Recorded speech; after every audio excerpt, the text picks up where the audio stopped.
اور کہا کہ اللہ کے رسول میں نے نظر مانی ہے کہ میں مقام بوانا میں ذبح کرنا چاہتا ہوں. تو اللہ کے رسول اکرم صلی اللہ علیہ وسلم کیا وہاں کوئی بت تو نہیں ہے؟ صحابی نے کہا نہیں. کیا وہاں غیر مسلموں کا کوئی میلہ ٹھیلا تو نہیں ہوتا ہے؟ کہا نہیں. ہاں یہ ساری تفصیل. تب اللہ کے رسول نے کہا تب تم اپنی نظر کو پوری کرو. تو آستانوں پر، درگاہوں پر، مزاروں پر، چاہے وہ مسلمانوں کا آستان ہو یا چاہے غیر مسلموں کا ہو، وہاں اگر جانور ذبح کیا گیا ہے تو وہ غیر اللہ کی تعظیم کے لیے ذبح کیا گیا ہے، اور ایسے جانور کا گوشت کھانا جائز نہیں ہے. پانچویں شرط یہ ہے کہ ذبح کرتے وقت غیر اللہ کا نام نہ لیا گیا ہو. ذبح کرتے وقت غیر اللہ کا نام نہ لیا گیا ہو، بلکہ کیا کس کا نام لیا گیا ہو؟ اللہ. بسم اللہ، بسم اللہ، میں شروع کرتا ہوں اللہ کے نام سے. اب کوئی کہے بسم النبی، نبی کے نام سے، بسم جبریل، بسم ولی، بسم خواجہ، بسم دستگیر، بسم پیران پیر ہے، ان کے ناموں سے اگر ذبح کیا گیا تو خود سوچے میرے بھائیو، ذرا ٹھنڈے دل سے سوچے ہم اور آپ، یہ کس کے نام سے ذبح ہو رہا؟ کس کے نام سے؟ کس کے نام سے ذبح کرنا چاہیے بھائی؟ اللہ ہی کے نام سے نا.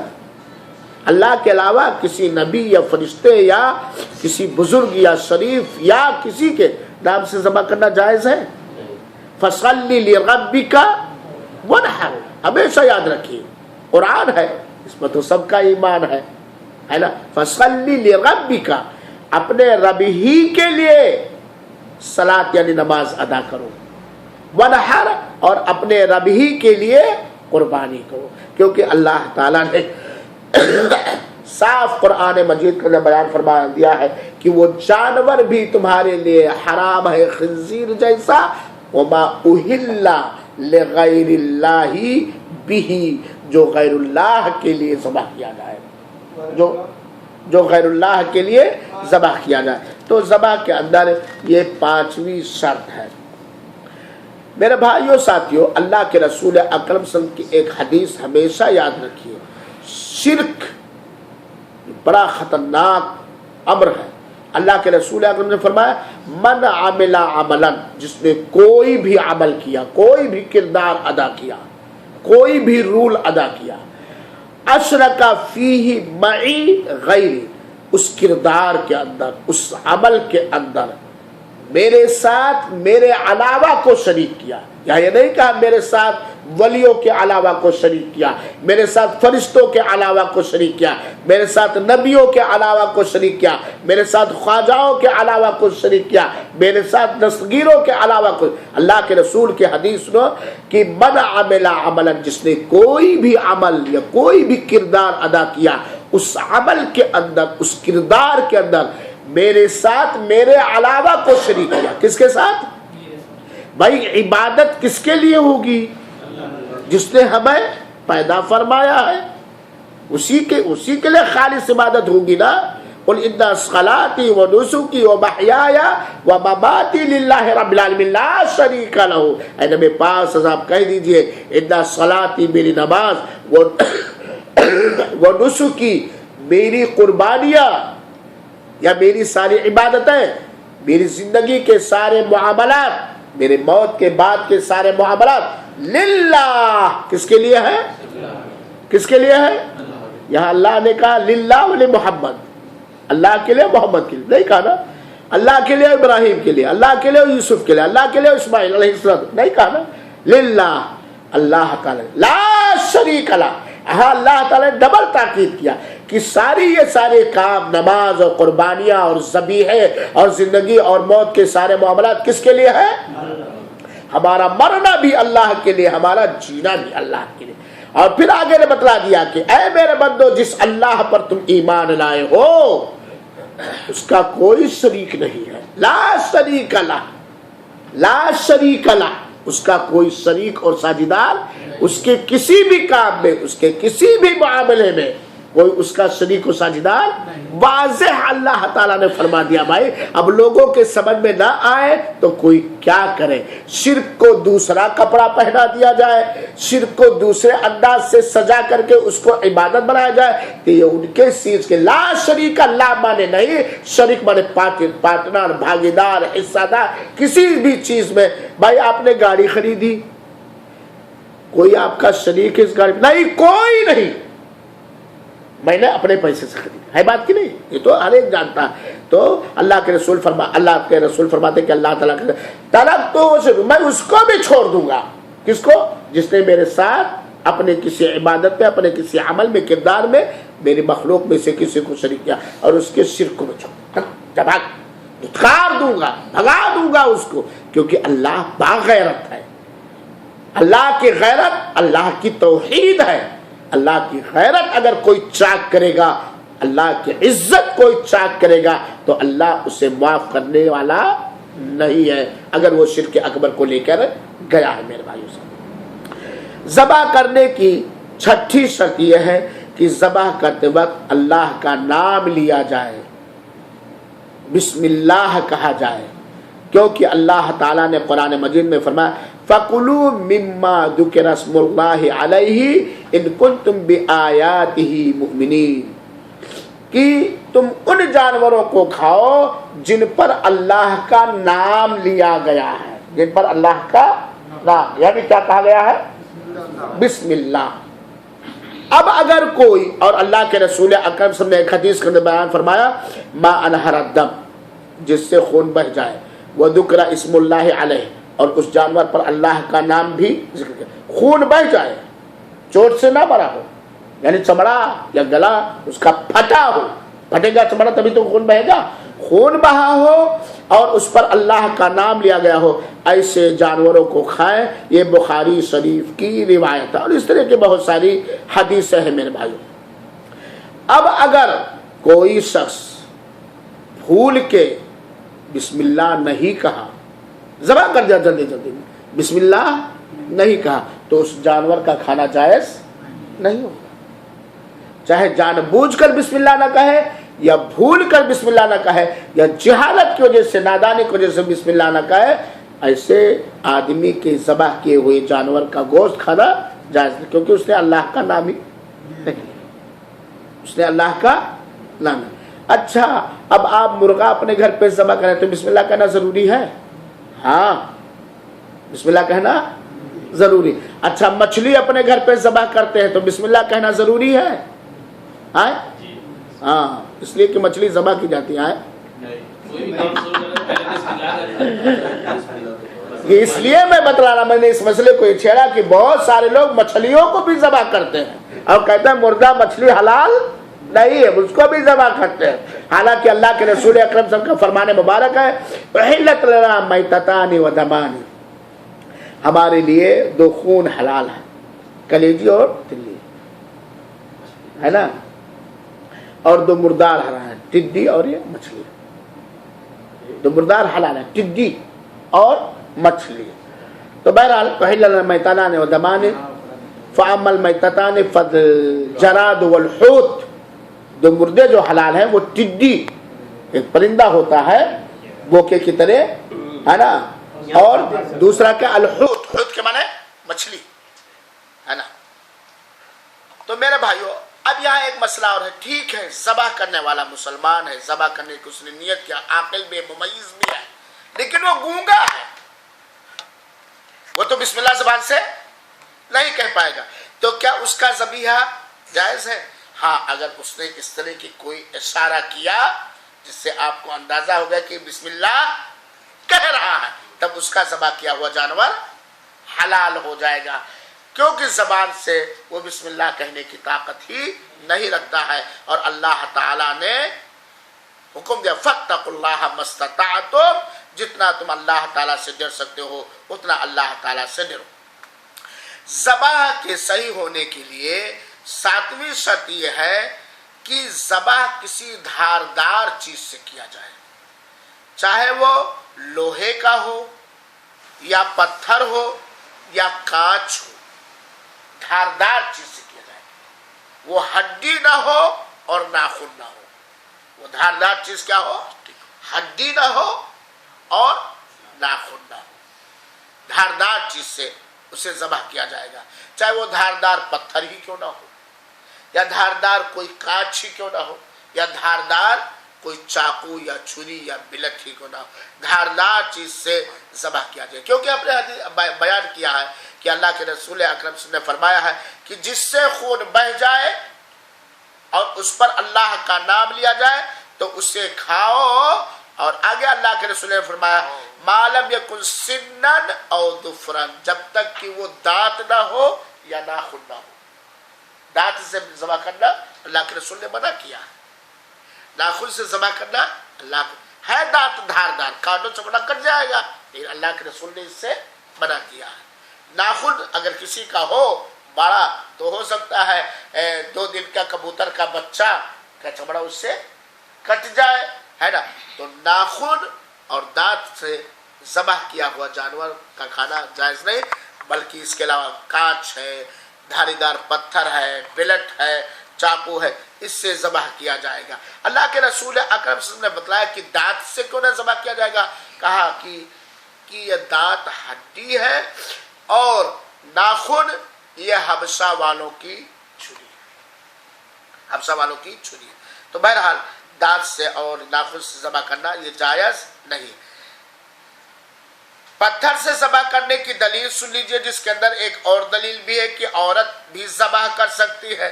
ہمارے یہاں کے مولوی صاحبان کیا کہتے ہیں، نہیں عورت ذبح رات میں ذبح نہ کرو اور عورت ذبح نہ کرے. رات میں بھی ذبح کرنے سے منع کرتے ہیں، حالانکہ رات میں بھی ذبح کرنا بالکل جائز اور درست اور مناسب ہے. آپ اپنی مشغولیت کے حساب سے جیسا آپ کے لیے وقت ہو، جس میں آپ کے لیے آسانی ہو. اور وہ روایت جس کے اندر ہے کہ اللہ کے رسول نے تمہیں رات میں ذبح کرنے سے منع فرمایا، وہ روایت صحیح نہیں ہے، ضعیف، اور کچھ لوگوں نے اس کو من گھڑت کہا ہے. اور جب وہ روایت صحیح نہیں، وہ حدیث صحیح سے دلیل نہیں پکڑی جائے گی. سنو، اللہ حضرت کعب بن مالک رضی اللہ عنہ کے پاس ایک لونڈی تھی، باندھی، جو ان کی بکریوں کو چرایا کرتی تھی.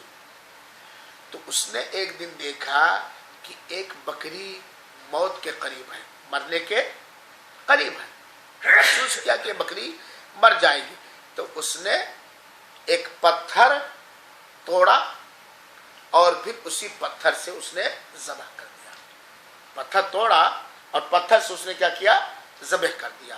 پھر اس کے بعد لوگوں نے اس بات کو اللہ کے رسول اکرم صلی اللہ علیہ وسلم سے ذکر کیا. یہ لونڈی کیا تھی؟ مسلمان ذکر کیا. تو اللہ کے رسول نے کہا کلوہا، اسے کھاؤ، اسے کھاؤ. تو کیا پتا چلا اس سے؟ 2 بات کہ پتھر اگر دھاردار ہے تو اسے بھی ذبح کرنا جائز ہے. اور دوسری اہم بات کیا معلوم ہوئی؟ عورت بھی ذبح کر سکتی ہے. کیوں عورت کو ذبح کرنے سے ہم روکے؟ وہ مسلمان نہیں ہے. بلکہ میں تو کہیں کہیں کہہ دیتا ہوں کہ عورتوں کو اور زیادہ ذبح کرنے والا بنانا چاہیے، جو اپنے دشمنوں کو ذبح کر سکے، ہے کہ نہیں؟ دلیر بنانا چاہیے، بہادر بنانا چاہیے، ہے بات. اور جس چیز کی اجازت اسلام نے دی ہے، آخر عورتوں کے ساتھ لوگوں کی اتنی تنگ نظری کیوں ہے؟ انہیں مسجد میں نہ جانے دو، انہیں عید پڑھنے نہ جانے دو، انہیں ذبح نہ کرنے دو، انہیں کسی چیز کا مالک نہ بناؤ، ان سے کسی چیز میں مشورہ نہ لو. سارے اپنے جسمانی لذت حاصل کرنے کے لیے سب کچھ حق لے لیتے ہیں، اور جہاں شریعت اسلامیہ نے اسے حق اور اختیار اور آزادی دیا ہے وہاں کنجوسی اور بخیلی کرتے ہیں. تو عورت بھی ذبح کر سکتی ہے اور دھاردار چیز سے ذبح کر سکتے ہیں. میرے بھائیو اور ساتھیو، 8ویں شرط یہ ہے کہ ذبح کرتے وقت خون کا بہنا ضروری ہے. ذبح کرتے وقت خون کا بہنا ضروری ہے. ایسی چیز سے ہم ذبح کریں جس سے خون بہ جائے، کیونکہ اللہ کے رسول اکرم صلی اللہ علیہ وسلم نے فرمایا ہے ما انہر الدم وذکر اسم اللہ علیہ فکلوا، جو خون بہا دے اور اس پر اللہ کا نام لیا گیا اسے کھاؤ. اب جیسا کہ میں نے بتلایا کہ کوئی ایسا جانور جو بھاگ رہا ہے اس کو آپ پکڑ کے لٹا کر کے ذبح نہیں کر سکتے، لیکن کسی ایسی چیز سے بسم اللہ اللہ اکبر کہہ کر کے ذبح کی نیت سے بسم اللہ اللہ اکبر کہہ کر کے کسی نے گولی چلائی بندوق کی، اور گولی لگی اور پھاڑ دیا. پھاڑے گا تو خود بہے گا کہ نہیں بہے گا؟ اس جانور کا کھانا جائز ہے کہ نہیں جائز ہے؟ اس جانور سب یہ کہ 2 دن کے بعد وہ جانور نہ ملا ہو، کنویں میں گر کے وہ جانور نہ ملا. آپ نے مارا گولی اور جا کے کنویں میں گر گیا. اب ایسے جانور کا گر کے کنویں میں گر کے مرا، اگرچہ آپ نے بسم اللہ کہہ کے گولی چلائی، ذبح کے نیت سے گولی چلائی، لیکن جا کے کہاں مرا؟ کنویں میں. کیا پتا ڈوب کے مرا کہ آپ کے چمڑے پھٹنے کی وجہ سے مرا. تو ایسے جانور کو نہیں کھا. یا 3 دن کے بعد گنے کے کھیت میں ملا، تو کیا پتا کسی جانور کے حملے سے مرا ہے کہ گولی. آپ کے سامنے ہم نے بسم اللہ اللہ، آپ نے گلیل یا بندوق چلایا، فاختہ بیٹھا ہوا ہے اوپر اور کہا بسم اللہ اللہ اکبر اور ذبح کرنے کی نیت ہے. نیل گائے یا ہرن دیکھے جنگل میں آ رہا، آپ نے کہا ذبح کرنے. آپ مسلمان ہیں، جو باقی شرطیں جو اس سے پہلے 7 شرطیں ذکر کی گئی وہ سب پائی جاتی ہیں، اور آپ نے بسم اللہ اللہ اکبر کہہ کے یا بسم اللہ کر کے ذبح کی نیت سے گولی، ریوالور یا بندوق یا کلاشنکوف یا چھری پھینکے یا مارے، اور گولی لگی اور چمڑے کو اس کے جسم کے کسی بھی حصے کے چمڑے کو اس نے پھاڑ دیا اور خون بہنے لگا. ایسے جانور کا گوشت کھانا شریعت اسلامیہ کی روشنی میں حلال اور جائز اور درست ہے. حلال اور جائز اور درست، کیونکہ آپ نے دونوں کام کیا. ایک تو آپ نے بسم اللہ کہا، دوسری بات گولی لگنے کے بعد چمڑا پھٹا اور خون بہنے. لیکن اگر گولی لگی اور چمڑا نہیں پھٹا، چوٹ خالی لگی، جیسے آپ نے لکڑی سے مارا، مارنے کی وجہ سے وہ مر گیا چاہے ذبح کرے، تب اس کا کھانا جائز، کیونکہ شرط کیا؟ ما انہر الدم، جو خون کو بہا دے. تو یہ مسئلہ اچھی طریقے سے جان لیجئے گا. اسی لیے وہ حیوان جس کو لٹا کر ذبح کرنے کی طاقت ہے تو ضروری ہے کہ اس حیوان کو ذبح کیا جائے گردن کے آگے سے. گردن کے، جس کو لٹا کر ذبح کرنے کی طاقت ہے، گردن کے آگے سے، اور کم سے کم 2 رگ کٹ جائے، جس سے کھانا جاتا ہے اور جس سے ہوا جاتی ہے اور خون بچ جائے. ہونا کیا چاہیے؟ 3 چیزیں کریں. یہ حلقوم اور اس کے بغل میں جو 2 موٹی رگیں ہیں وہ، اور ایک رگ ہے جو ہوا کے آنے جانے کا ہے. ایک رگ سے کھانا جاتا ہے، ایک رگ سے ہوا جاتا ہے، اور یہ حلقوم، یہ تینوں کٹ جائے. لیکن اگر تینوں نہ کٹے تو کم سے کم ہوا جانے کا راستہ اور کھانا پانی جانے کا راستہ کٹ جائے، ہے نا. اگر ایسا جانور ہے جس کو ہم لٹا کر کے ذبح کرنے کی طاقت رکھتے ہیں تب، ورنہ بسم اللہ اللہ اکبر کے گولی چلائیں گے، گولی لگی اور چمڑا پھٹ گیا، خون پھٹا اور خون بہنے لگا، تو ایسے جانور کا گوشت کھانا جائز ہے. 9ویں اور آخری شرط ہے کہ ذبح کرنے والے کو اجازت مالک کی طرف سے ہو. یہ بیان کرنے کی ضرورت کیا؟ چورا کے لے کے گئے، آپ کا بکرا ذبح کر لیے تو مالک کی اجازت نہیں ہے نا. ذبح کرنے والے کے لیے مالک کی شرعی اجازت ہو، اس کے پاس شریعت کی روشنی میں اسے ذبح کرنے کی اجازت. جیسے ایک آدمی حالت احرام میں ہے، کیا اسے شرعاً ذبح کرنے کی اجازت ہے؟ شکار کے ذبح کرنے کی اجازت ہے؟ گویا اس کا ذبیحہ جائز. شکار جو ہے کہ نہیں؟ یا ایک آدمی ہے جو چوری کر کے لا کر کے ذبح کر رہا ہے، تب اس کو شرعی اجازت ہے؟ ہاں، آپ نے اجازت دے دیا مولوی صاحب کو کہ مولوی صاحب ذبح کر دیے تو یہ جائز ہے. تو بہرحال شرعی اجازت ہو، شریعت کی طرف سے اسے ذبح کرنے کی اجازت ہو. یہ 9 شرطیں ہیں ذبح کرنے کے لیے. اب آئیے ان 9 شرطوں کے علاوہ، ان 9 شرطوں کا پایا جانا تو ضروری ہے سب کا. 9 شرطوں کے علاوہ ذبح کے کچھ اور آداب ہیں جو شرط تو نہیں ہے لیکن اسلامی طریقہ ذبح کا اور آداب ہے، سنت رسول ہے.